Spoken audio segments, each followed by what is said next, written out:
رحمنا الله وقرأ سورة الفاتحة.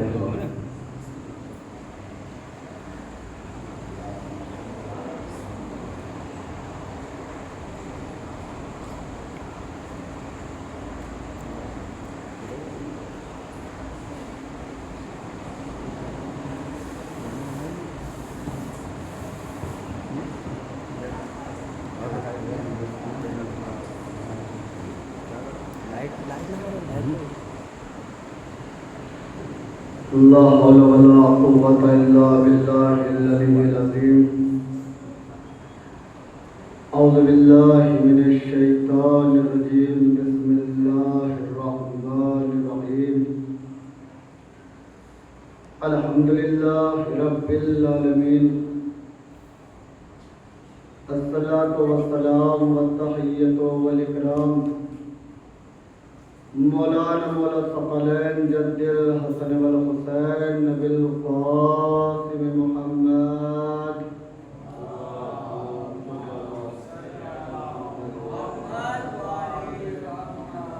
أما بعد فقد قال الله تبارك في محكم الكتاب الكريم وأصدق الصادقين وقوله الحق. بسم الله الرحمن الرحيم. الف لام میم ذالک الکتاب لا ریب فیہ ھدی للمتقین الذین یؤمنون بالغیب. صلوات پڑھے بر محمد وعلی محمد.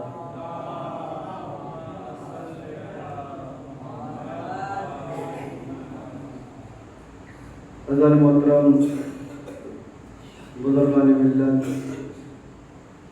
اور ماتمداران سید الشہداء علیہ السلام، کرم ہے اس پروردگار کا اور لاکھ لاکھ احسان ہے کہ جس نے حسین کی محبت کو ہمارے دلوں میں پیدا کیا، اور یہ اس پروردگار کا لاکھ لاکھ کرم ہے کہ اس نے پھر ایک مرتبہ ہمیں فرش اعظم پر آنے کا شرف بخشا. کئی روز سے مستقل طبیعت خراب ہونے کی وجہ سے آپ حضرات کے درمیان میں ایسے ہی حاضر ہو رہا تھا، لیکن آپ لوگوں کی دعا سے اور شہزادی کے کرم سے کہ آج طبیعت کچھ بہتر ہے اور آواز بھی اس لائق ہے کہ کچھ چیزیں آپ حضرات کے درمیان میں بیان کر سکوں.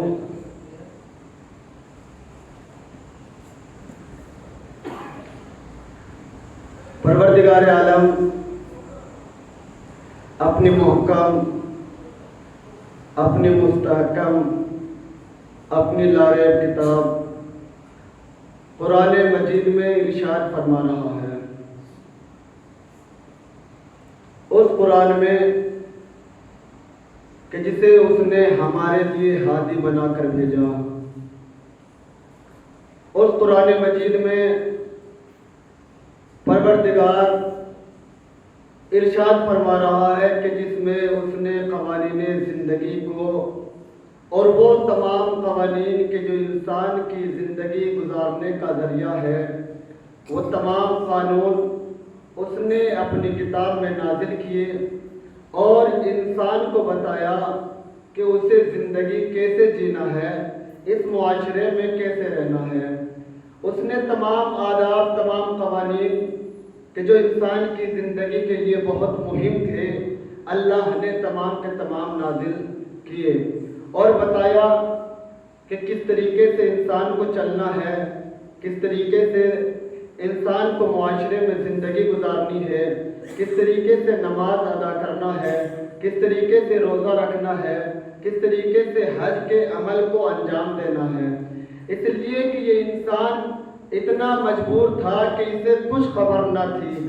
اللہ نے قرآن میں تمام قانون نازل کر کے اور ہادی بھیج کر اس حضرت انسان سے کہا، دیکھو بعد میں یہ نہ کہنا کہ ہمیں نہیں پتا تھا کہ زندگی کیسے جینی ہے، زندگی کیسے گزارنی ہے۔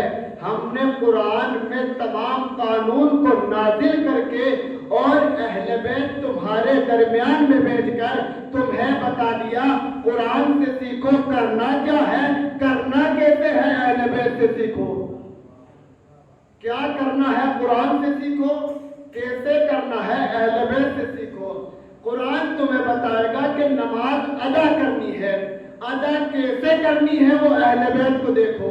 اس لیے کہ قرآن تمہیں بتائے گا نہیں کہ رکوع ایسے کرنا ہے، سجود ایسے کرنا ہے، حج ایسے کرنا ہے، بلکہ قرآن نے تمہیں کہا اقیموا الصلاۃ، نماز قائم کرو۔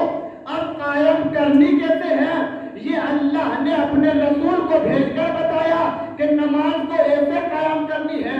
جب ہم نے رسول اسلام کی زندگی کو اٹھا کر دیکھا تو رسول نے ہمیں بتایا تمہیں چلنا کیسے ہے، تمہیں بیٹھنا کیسے ہے، تمہیں اٹھنا کیسے ہے، تمہیں کلام کیسے کرنا ہے، تمہیں سلام کیسے کرنا ہے۔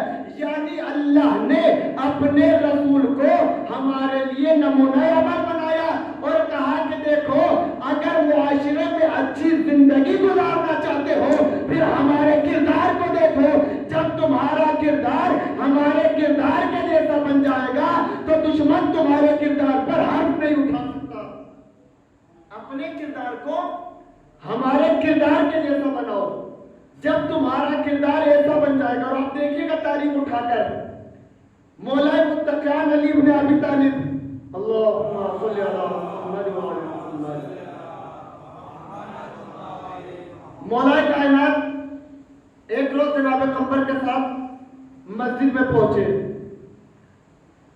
کچھ کافر افراد طنز کرنے لگے کہ یہ کائنات کا امیر ہے، اس لیے کہ مولا کائنات کے آبا امامے اور دامن میں بہت پیوند لگے ہوئے تھے، چپل بہت زیادہ بوسیدہ تھے۔ جب لوگوں نے اعتراض کرنا شروع کیا تو ایک روز جناب قمر نے پوچھ دیا یا علی آپ اپنی ردا کو، اپنی قبا کو، اپنے چپلوں کو بدل لیجئے گا، اس لیے کہ کافر ہم پر اعتراض یہ کرتے ہیں یہ کائنات کا امیر ہے کہ جس کے چپلوں میں بھی پیوند لگی ہوئی ہے۔ یا علی دشمنوں کے یہ تانے ہم سے سنے نہیں جاتے، آپ اپنی ردا کو بدل لیجئے گا۔ قسم خدا کی توجہ چاہتا ہوں پورے مجمع کی، اگر علی کی بات دل پر لگ جائے تو۔ مولا کائنات نے قمر کے چہرے کو دیکھنے کے بعد کہا قمر یہ بتاؤ کیا کسی نے علی کے کردار پر حرف اٹھایا؟ کیا کسی نے علی کے کردار پر حرف اٹھایا؟ کہ مولا کون کائنات میں ایسا ہے جو آپ کے کردار پر انگلی اٹھا سکے؟ تو علی نے بتایا قمر یاد رکھو دنیا ہمارے لباس پر انگلی اٹھا سکتی ہے، ہمارے کردار پر انگلی نہیں اٹھا سکتی۔ دنیا ہمارے کردار پر انگلی نہیں اٹھا سکتی، تو کردار ایسا بناؤ کہ دنیا آپ پر انگلی اٹھائے، کردار پر انگلی نہ اٹھا سکے۔ تو پروردگار اپنے قرآن میں ارشاد فرما رہا بسم اللہ الرحمن الرحیم الف لام میم ذالک الکتاب لا ریب فیہ۔ کیا کہہ رہا ہے؟ الف لام میم ذالک الکتاب لا ریب فیہ، یہ وہ کتاب ہے کہ جس میں کسی طریقے کے شک و شبے کی گنجائش نہیں ہے، یہ لا ریب کتاب ہے، یہ بے عیب کتاب ہے۔ کہ کبھی درود پڑھے بھائی محمد والی محمد،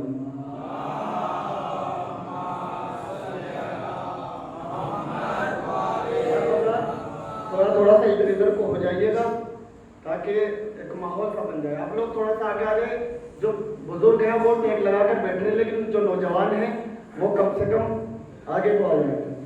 آپ لوگ تھوڑا سا آگے کو لے لینا۔ درود پڑھے بھائی محمد والی محمد۔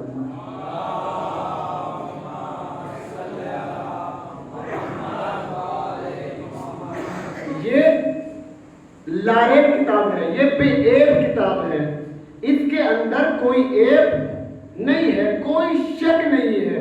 کہ کبھی کسی نے غور کیا اس لفظ پر کہ اللہ نے قرآن مجید کو ہی لا ریب کیوں کہا؟ قرآن کے لاریب ہونے کی کوئی نہ کوئی تو وجہ ہونی چاہیے کہ قرآن اس وجہ سے لاریب ہے. کیا کوئی وجہ ہے؟ اگر میں مجمع سے پوچھوں قرآن لاریب کیوں ہے، ہر انسان کہے گا اس لیے کہ یہ آسمانی کتاب ہے. آسمانی کتاب ہونے کی وجہ سے قرآن لاریب ہوا. کہ یہی وجہ ہے؟ اگر ہو تو تھوڑا سا مجھے بتا دیجیے گا. اس لیے کہ آپ کی آواز میرے کان تک آنی چاہیے، میری آواز آپ کے کانوں تک پہنچنی چاہیے. کیا اسی وجہ سے قرآن لاریب ہے؟ نہیں، اس کا مطلب یہ وجہ نہیں ہے، اس لیے کہ پورا مجمع خاموش بیٹھا ہے. اگر آپ لوگ یہ کہیں کہ ہاں آسمانی کتاب ہونے کی وجہ سے قرآن لاریب ہے، تو پھر آسمانی کتابیں تو 3 اور بھی ہیں. توریت بھی ہے، زبور بھی ہے، انجیل بھی ہے. پھر تو توریت کو بھی لاریب ہونا چاہیے، زبور کو بھی لاریب ہونا چاہیے، انجیل کو بھی لاریب ہونا چاہیے. لیکن یہ تینوں کتابیں لاریب نہیں ہوئی، پھر قرآن ہی لاریب کیوں ہے؟ آخر وجہ کیا ہے؟ اس کا مطلب یہ ہے کہ آسمانی کتاب ہونے کی وجہ سے لاریب نہیں ہے، وجہ کچھ اور ہے. کب وجہ کیا ہے؟ کون سی شخصیت ہے کہ جس نے قرآن کو لاریب رکھا؟ کوئی تو ہوگا جس نے قرآن کو لاریب رکھا. آپ اٹھا کر دیکھیے گا تاریخ. توریت اس وقت تک توریت رہی جب تک نبی موجود رہا. توجہ تھوڑا سا بولتے رہیے گا میرے ساتھ. توریت اس وقت تک توریت رہی جب تک نبی موجود رہا. نبی دنیا سے چلے گئے، توریت کو بدل دیا گیا. توریت اسی وقت بدلی گئی جب نبی چلے گئے. جب تک نبی رہے توریت رہی. نبی کے جاتے ہی توریت کو بدل دیا گیا، اس لیے کہ نبی اپنے بعد وارث نہیں چھوڑ کر گیا. یا اللہ توجہ تھوڑا سا بولیے گا میرا سرکار. نبی اپنے بعد وارث چھوڑ کر نہیں گئے، توریت کو بدل دیا گیا. زبور اس وقت تک زبور رہی جب تک نبی دنیا میں رہے. نبی دنیا سے چلے گئے، زبور کو بدل دیا گیا، اس لیے کہ نبی اپنے بعد وارث چھوڑ کر نہیں گئے. انجیل اس وقت تک انجیل رہی جب تک نبی دنیا میں رہے. نبی دنیا سے چلے گئے، انجیل کو بدل دیا گیا. اچھا ایک اور مزے کی بات، توریت کی مخالفت نبی کے دور میں نہیں ہوئی. توجہ اگر تاریخ پیش نظر ہے، توریت کی مخالفت نبی کے دور میں نہیں ہوئی. نہ انجیل کی مخالفت نبی کے دور میں ہوئی، نہ زبور کی مخالفت نبی کے دور میں ہوئی. لیکن قرآن واحد وہ کتاب ہے جس کی مخالفتیں نبی کے دور میں ہونے لگی تھی. جس کی مخالفتیں نبی کے دور میں ہونے لگی تھی. لوگ آتے تھے، یا نبی اللہ یہ آیت 2 مرتبہ نازل ہو گئی، ایک کو کم کرا دیجیے گا تاکہ حفظ کرنے میں آسانی ہو جائے. یا نبی اللہ یہ آیت ڈبل نازل ہو گئی، انہیں کم کرا دیجیے گا. یا نبی اللہ یہ آیت 3 مرتبہ نازل ہو گئی، اسے کم کرا دیجیے گا. اب جس قرآن کی مخالفتیں نبی کے دور میں ہوتی رہی تو اس قرآن کو تو لاریب نہیں ہونا چاہیے تھا. اور قرآن پر ظلم اتنا ہوا کہ قرآن کو نوک نیزہ پر بھی بلند کیا گیا. یا اللہ بولیے گا میرا سرکار. قرآن کو نیزے پر بھی بلند کیا گیا. پھر آخر وجہ کیا ہے کہ یہ تینوں کتابیں لاریب نہ ہوئی؟ قرآن لاریب کیوں ہوا؟ آخر کون سی شخصیت تھی؟ جب قرآن کی مخالفتیں نبی کے دور میں بھی ہونے لگی، پھر قرآن کو لاریب نہیں ہونا چاہیے تھا. اب مسلمانوں نے قرآن کی مخالفتیں نبی کے دور میں کی، اور قرآن کی مخالفتیں نبی کے دور میں کی، اور یہاں تک چاہا کہ قرآن کو مٹا دیا جائے، شریعت کو مٹا دیا جائے، اسلام کو مٹا دیا جائے، دین محمدی کو ختم کر دیا جائے، حلال محمدی کو حرام اور حرام محمدی کو حلال قرار دیا جائے. لیکن نبی کے دور میں کامیاب نہ ہوئے. پھر مولا متقیان کا دور آیا، مسلمانوں نے کوششیں کی کہ قرآن کو مٹا دیا جائے، شریعت کو مٹا دیا جائے، اسلام قرآن کو مٹا دیا جائے، حلال محمدی کو حرام اور حرام محمدی کو حلال قرار کر دیا جائے، لیکن علی کے دور میں بھی کامیاب نہ ہوئے۔ قرآن کو لالے رکھا کس نے؟ اگر پتہ چل جائے تو مجھے بتا دیجیے گا۔ جب علی کے دور میں بھی کامیاب نہ ہوئے، اب امام حسن کا دور آیا، مسلمانوں نے پھر کوششیں کی کہ قرآن کو مٹا دیا جائے، شریعت کو مٹا دیا جائے، اسلام کو مٹا دیا جائے، حلال محمدی کو حرام، حرام محمدی کو حلال کر دیا جائے، لیکن امام حسن کے دور میں بھی کامیاب نہ ہوا۔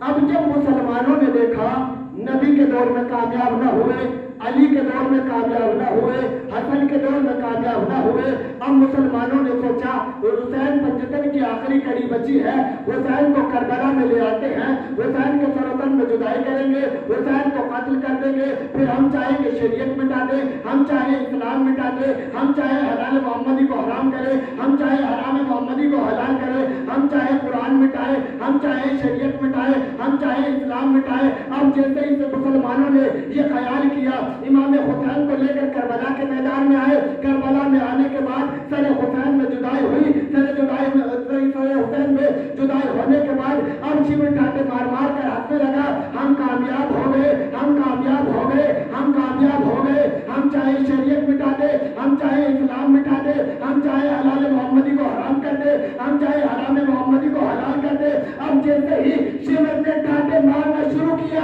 سر حسین نوکے نیزہ پر گیا، امام کے سامنے نوکے نیزہ پر تلاوت کر کے بتایا، تم ہمارے سر و تن میں جدائی کر سکتے ہو، قرآن سے جدا نہیں کر سکتے۔ تم ہمارے سر و تن میں جدائی تو کر سکتے ہو، لیکن ہمیں قرآن سے جدا نہیں کر سکتے۔ تو کربلا میں امام حسین نے قرآن کو لالب رکھا، اور ایسا لالب رکھا کہ قیامت تک کوئی بھی قرآن میں نقص نہیں نکال سکتا، کوئی بھی قیامت تک نقص نہیں نکال سکتا۔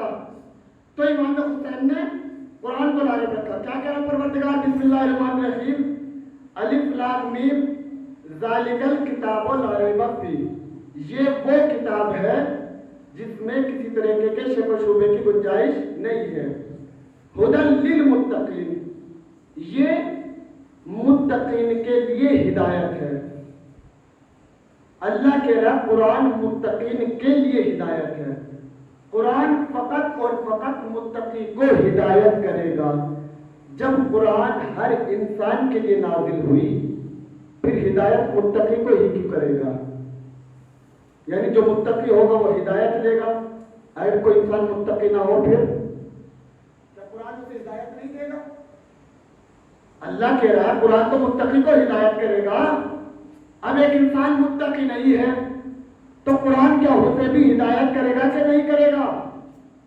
اگر قرآن کی روح سے دیکھا جائے تو ہدایت کرے گا نہیں، اگر دیکھا جائے تو قرآن ہادی بن کے آیا، ہر انسان کی ہدایت کرے کہ قرآن کرے گا ہدایت سب کو، لیکن راستہ فقط اور فقط متقی پائے گا۔ قرآن ہدایت سب کو کرے گا، لیکن اس سے نجات فقط متقی پائے گا۔ اس لیے کہ میں مثال دے دوں، ایک جنگل ہے بہت بڑا، اس میں راستہ جا رہا ہے اور ایک بورڈ لگا دیا گیا، وہ تیر کا جو نشان آتا ہے، جو ڈرائیونگ کرتے جانتے تیر کا نشان وہ بتاتا ہے آپ کو ادھر جانا ہے۔ راستہ کچا تھا، اس میں تیر کا نشان لگا دیا، اس تیر کے نشان پر لکھ دیا گیا ادھر خطرہ ہے، ادھر خطرہ ہے۔ اب ہم مان گئے، ہم نے دیکھا راستہ ادھر بھی جا رہا ہے ادھر بھی جا رہا ہے، لیکن وہ جو تیر کا نشان تھا وہ اس سائڈ تھا، ادھر لکھا ہوا تھا ادھر خطرہ ہے۔ ہم نے کہا یار راستہ تو یہ بھی وہیں جا رہا ہے، راستہ یہ بھی وہیں جا رہا، تو کیوں اس پہ چلا جائے، اس راستے پر سفر کیا جائے۔ آپ یہ بتائیے یہ جو نشان ہے یہ غلط ہے؟ نشان تو اپنی جگہ صحیح ہے کہ نہیں ہے؟ ہم نے کہا کہ ہم اس راستے سے جائیں گے، ہم گئے اس راستے سے، اب جو شیر تھا وہ ہم پر جھپٹا اور ہم پر ٹوٹ پڑا، ہمیں پھاڑ دیا، کھا لیا۔ اب دوسری مثال بدل دوں،